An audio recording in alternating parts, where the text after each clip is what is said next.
आगे देखिए, factors affecting individual supply, व्यक्तिगत आपूर्ति को प्रभावित करने वाले कारक। What factors influence the individual supply of a commodity? The most important factors are the following. व्यक्तिगत आपूर्ति को कौन कौन से कारक प्रभावित करते हैं? सबसे महत्वपूर्ण कारक निम्नलिखित हैं। तो आइए देखते हैं कि क्या क्या चीज है जो इंडिविजुअल सप्लाई को अफेक्ट करते हैं। पहला, प्राइस ऑफ द कमोडिटी, वस्तु की कीमत। दूसरा, टेक्नोलॉजी ऑफ प्रोडक्शन, उत्पादन प्रौद्योगिकी। तीसरा, प्राइस ऑफ इनपुट्स, आगतों की कीमत, आगत मतलब input. Price of other related goods, अन्य संबंधित वस्तुओं की कीमत। Objective of the firm, firm का उद्देश्य। गवर्नमेंट पॉलिसी, सरकारी नीति। तो अब हम लोग एक एक करके हर एक पॉइंट के बारे में पढ़ेंगे और समझेंगे कि ये क्या है, इसके अंतर्गत क्या आता है और ये क्यों इफेक्ट करते हैं। सबसे पहला, प्राइस ऑफ द कमोडिटी, जिसको हिंदी में कहते हैं वस्तु की कीमत। Price of the commodity is an important determinant of supply of a commodity. When a producer produces a commodity, he incurs a lot of expenditure on factors of production and raw materials, etc., which we call cost of production.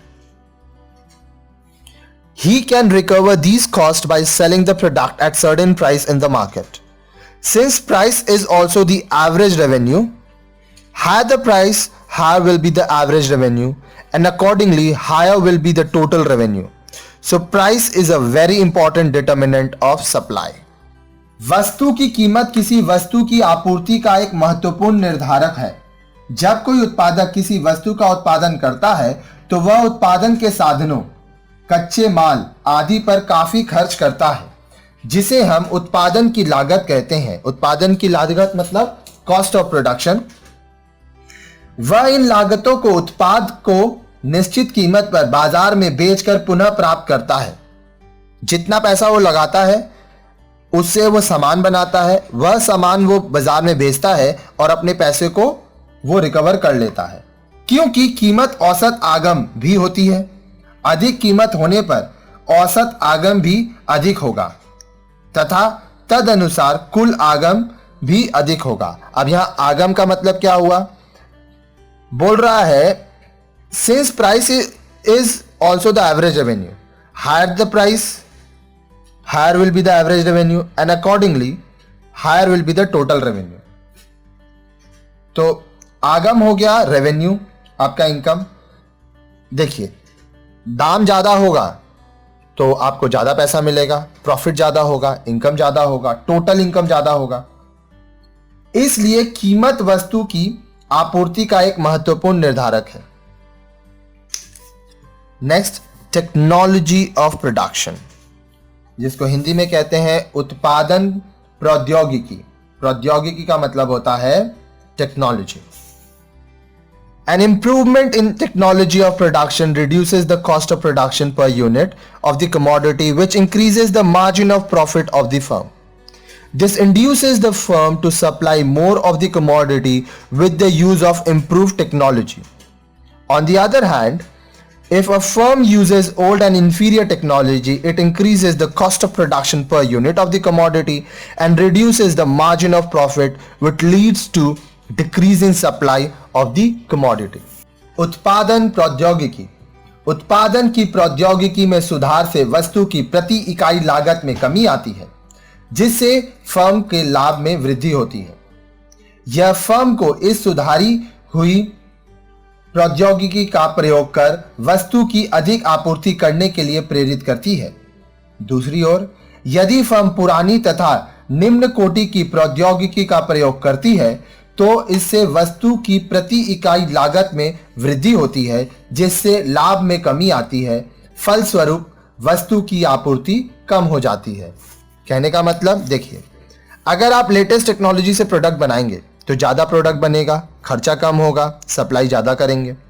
अगर आपका technology पुराना है, outdated है, तो production करने में आपको cost ज़्यादा होगा, आपका प्रॉफिट कम होगा, आस्ते आस्ते डिक्रीज हो जाएगा आपका सप्लाई करना। प्राइस ऑफ इनपुट्स, इनपुट्स का मतलब होता है आगत, आगतों की कीमत। Suppose a firm is producing ice cream If the price of milk falls, the cost of production per unit of ice cream will fall. It will lead to increase in margin of profit per unit. So the firm will increase the supply of ice cream. On the other hand, if the price of milk increases, cost of production per unit of ice cream will increase. It will lead to decrease in margin of profit and firm will decrease the supply of ice cream. Thus, if the price of any input used in production of a commodity falls, it leads to decrease in cost of the production per unit, and as a result, supply of the commodity will increase. On the other hand, an increase in the price of any input used in production of a commodity increases cost of production per unit and decreases supply of the commodity.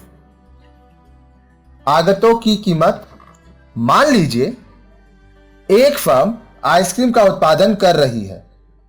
यदि दूध की कीमत कम हो जाती है तो ice cream की प्रति इकाई उत्पादन, इसका मतलब हुआ cost of production per unit की लागत कम हो जाती है। लागत मतलब कॉस्ट। इससे प्रति इकाई लाभ में वृद्धि होगी, इसलिए फर्म आइसक्रीम की आपूर्ति में वृद्धि करेगी। दूसरी ओर यदि दूध की कीमत बढ़ जाती है तो आइसक्रीम की प्रति इकाई उत्पादन की लागत बढ़ जाती है। इससे लाभ में कमी आएगी तथा फर्म आइसक्रीम की आपूर्ति कम कर देगी। इस प्रकार यदि किसी वस्तु के उत्पादन में प्रयोग की जाने वाली आगत की कीमत में कमी आती है तो प्रति इकाई उत्पादन लागत कम हो जाएगी तथा फलस्वरूप वस्तु की आपूर्ति बढ़ जाएगी। दूसरी ओर किसी वस्तु के उत्पादन में प्रयोग की जाने वाली किसी आगत की कीमत में वृद्धि से उत्पादन की प्रति इकाई लागत में वृद्धि हो जाती है और वस्तु की आपूर्ति कम हो जाती है। कहने का मतलब सिंपल है। मान लीजिए आप पहले 100 लीटर्स आइसक्रीम बनाते थे, इसमें आपको 1000 रुपया का दूध पड़ता था। अब दूध का दाम कम होके 500 रुपया हो गया, तो क्या होगा, ये 100 लीटर बनाने में आपका 500 और बचेगा, तो आप अपना प्रोडक्शन बढ़ाएंगे और सप्लाई आपका बढ़ेगा। अब मान लीजिए ये 1000 रुपया का दूध 2000 हो गया, तो क्या हुआ, ये दूध का दाम बढ़ने की वजह से आपका प्रोडक्शन कम होगा, सप्लाई कम होगा। तो बोल रहा है कि अगर इनपुट्स, कोई भी प्रोडक्ट बनाने के लिए जो जो कच्चा माल लगता है, रॉ मटेरियल, अगर उसका दाम बढ़ता जाएगा तो आपका कॉस्ट बढ़ता जाएगा और आपका प्रॉफिट कम होता जाएगा। लेकिन अगर आप जो रॉ मटेरियल इनपुट्स यूज करते हैं उसका दाम घटता जाएगा तो आपका प्रॉफिट बढ़ेगा। तो सिंपल है, अगर प्रॉफिट बढ़ेगा तो आप सप्लाई बढ़ाएंगे, अगर प्रॉफिट कम होता जाएगा तो आस्ते आस्ते आपका सप्लाई भी कम होता जाएगा। Price of other related goods, अन्य संबंधित वस्तुओं की कीमत।